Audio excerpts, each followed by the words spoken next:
Indian community ਨੂੰ Pakistani community ਨੂੰ ਸਾਰਿਆਂ ਨੂੰ ਕੋਈ ਮੈਸੇਜ ਆਪਣੇ ਨੂੰ ਦੇਣਾ ਚਾਹੁੰਦੇ ਹੋ ਤੇ ਉਹ ਵੀ ਡਿਲੀਵਰ ਕਰ। ਬਸ ਮੈਂ ਪਹਿਲਾਂ ਦੱਸ ਛੱਡਿਆ ਸੀ ਯਾਰ, ਸਾਰੇ ਜਣੇ ਧਿਆਨ ਨਾਲ ਰਹੋ, ਪ੍ਰਦੇਸ਼ ਵਿੱਚ ਰਹਿੰਦੇ ਪਏ ਆ, ਸਾਰੇ ਜਣੇ ਕਮਾਉਣ ਆਏ ਆ, ਆਪਣਾ ਧਿਆਨ ਰੱਖੋ, ਆਪਣੇ ਘਰਦਿਆਂ ਦਾ ਜੇ ਹੋ ਸਕਦਾ ਤਾਂ ਧਿਆਨ ਰੱਖੋ। ਸਭ ਨਾਲੋਂ ਪਹਿਲਾਂ ਤੁਸੀਂ ਆਪ ਇੱਥੇ ਆ, ਤੁਸੀਂ ਆਪਣਾ ਧਿਆਨ ਰੱਖੋ, ਤੁਹਾਡਾ ਆਪਣਾ ਰਹਿਣਾ ਬਹਿਣਾ ਸਾਫ਼ ਸੁਥਰਾ ਰੱਖੋ, ਖਾਣਾ ਪੀਣਾ ਸਾਫ਼ ਸੁਥਰਾ ਰੱਖੋ, ਖਿੜ ਕੱਪ ਤੋਂ ਬਚੋ, ਕਿਉਂਕਿ ਗਰੀਕੀਆਂ ਨੂੰ ਡਿਸਟਰਬ ਨਾ ਕਰੀਏ।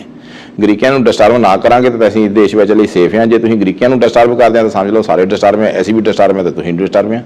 ਲੇਕਿਨ ਹੁਣ ਮਾਲਕ ਜਿਹੜੇ ਨੇ ਬਹੁਤ ਜ਼ਿਆਦਾ ਮਕਾਨ ਵਾਲੇ ਮਕਾਨ ਵੀ ਨਹੀਂ ਦੇ ਰਹੇ ਸਿੰਗਲ ਬੰਦਿਆਂ ਨੂੰ, ਤੇ ਉਹ ਕੀ ਵਜ੍ਹਾ?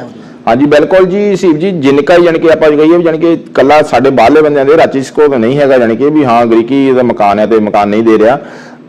ਵੈਸੇ ਹੀ ਜਾਣੀ ਕਿ ਗਰੀਸ ਦੇ ਵਿੱਚ ਮਕਾਨਾਂ ਦੀ ਬਹੁਤ ਛੂਟ ਆ ਚੁੱਕੀ ਹੈ, ਮਕਾਨ ਨਹੀਂ ਹੈਗਾ ਕਿਉਂਕਿ ਮਾਲਕ ਹਰ ਬੰਦਾ ਲਾਲਚੀ ਆ। ਮਾਲਕ ਤੁਹਾਡੇ ਕੋਲ ਕਿਰਾਇਆ ਲੈਂਦਾ 300-400 ਰੁਪਈਆ 500 ਰੁਪਈਆ। ਅੱਜ ਕੱਲ੍ਹ ਮਕਾਨਾਂ ਦੇ ਕਿਰਾਏ, ਜਿਹੜਾ ਬੰਦਾ ਤੁਹਾਡੇ ਕੋਲ ਰੁਪਈਏ 1000, ਜਿਹੜਾ ਬੰਦਾ 1000 ਯੂਰੋ ਕਿਰਾਇਆ ਦਿੰਦਾ ਉਹਦੇ ਲਈ ਅੱਜ ਮਕਾਨ ਹੈਗਾ, ਜਿਹੜਾ ਬੰਦਾ 300-400 ਦਿੰਦਾ ਉਹਦੇ ਲਈ ਮਕਾਨ ਨਹੀਂ ਹੈਗਾ, ਕਿਉਂਕਿ ਮਕਾਨਾਂ ਦੇ ਕਿਰਾਏ ਬਹੁਤ ਚੜ੍ਹ ਚੁੱਕੇ ਆ। ਕੁਝ ਕੰਪਨੀਆਂ ਜਿਹੜੀਆਂ ਇੱਥੇ ਗਰੀਸ ਦੇ ਵਿੱਚ ਆ ਚੁੱਕੀਆਂ ਆ, ਉਹਨਾਂ ਨੇ ਗੇਮਾਂ ਹੀ ਇੱਦਾਂ ਦੀਆਂ ਖੇਡੀਆਂ ਆ ਕਿ ਉਹਨਾਂ ਦਾ ਮਕਾਨਾਂ ਦਾ ਰੇਟ ਬਹੁਤ ਚੜ੍ਹ ਚੁੱਕਾ ਕਿਰਾਇਆਂ ਦਾ, ਕਿਉਂਕਿ ਮਕਾਨ ਇਕੱਲਾ ਸਾਡੇ ਲਈ ਨਹੀਂ ਗਰੀਕੀਆਂ ਨੂੰ ਵੀ ਨਹੀਂ ਲੱਭਦਾ ਪਿਆ। ਲੇਕਿਨ ਪਿੱਛੇ ਜੀ ਬੜੀਆਂ ਸਾਰੀਆਂ ਵੀ ਖਬਰਾਂ ਗਰਦਿਸ਼ ਕਰਦੀਆਂ ਨੇ ਕਿ ਹੁਣ ਮਾਲਕ ਜਿੰਨੇ ਵੀ ਯਾਨੀ ਮਾਲਕ ਮਕਾਨ ਦੇਣ ਕਰਨਗੇ ਉਹ ਬਕਾਇਦਾ ਤੌਰ ਤੇ ਰਿਕਾਰਡ ਵੀ ਰੱਖਣਗੇ ਕਿੰਨੇ ਬੰਦੇ ਉਹਦੇ ਵਿੱਚ ਉਹਨਾਂ ਪਹਿਲੇ ਦਿਨ ਤੋਂ ਗੱਲ ਕੀਤੀ। ਇਹ ਨਹੀਂ ਕਿ ਪਹਿਲਾਂ ਹਰ ਚਾਰ ਬੰਦੇ ਨੇ ਤੇ ਉੱਥੇ 8 ਬੰਦੇ ਰਹਿੰਦੇ ਰਹਿਣ ਔਰ ਸਮੂਲੀਅਤ ਸਿਰਫ 2-4 ਬੰਦਿਆਂ ਦਾ ਨਾ ਆਏ, ਕਿ ਇਸ ਤਰ੍ਹਾਂ ਦਾ ਵੀ ਸੀਨ ਹੋਣਾ ਉਹਨਾਂ ਦਾ? ਹਾਂਜੀ, ਇਹ ਪਹਿਲਾਂ ਵੀ ਗੈਰ ਕਾਨੂੰਨੀ ਸੀ, ਅੱਜ ਵੀ ਗੈਰ ਕਾਨੂੰਨੀ ਆ। ਜਿੰਨਾ ਸਮੂਲੀਅਤ ਵਿੱਚ ਜਿੰਨੇ ਜਣੇ ਬੰਦੇ ਰਹਿੰਦੇ ਹੋਣੇ ਚਾਹੀਦੇ, ਮਾਲਕ ਨੂੰ ਪਤਾ ਹੋਣਾ ਚਾਹੀਦਾ ਮੇਰੇ ਘਰ ਦੇ ਵਿੱਚ ਇੰਨੇ ਬੰਦੇ ਰਹਿੰਦੇ ਪਏ ਆ।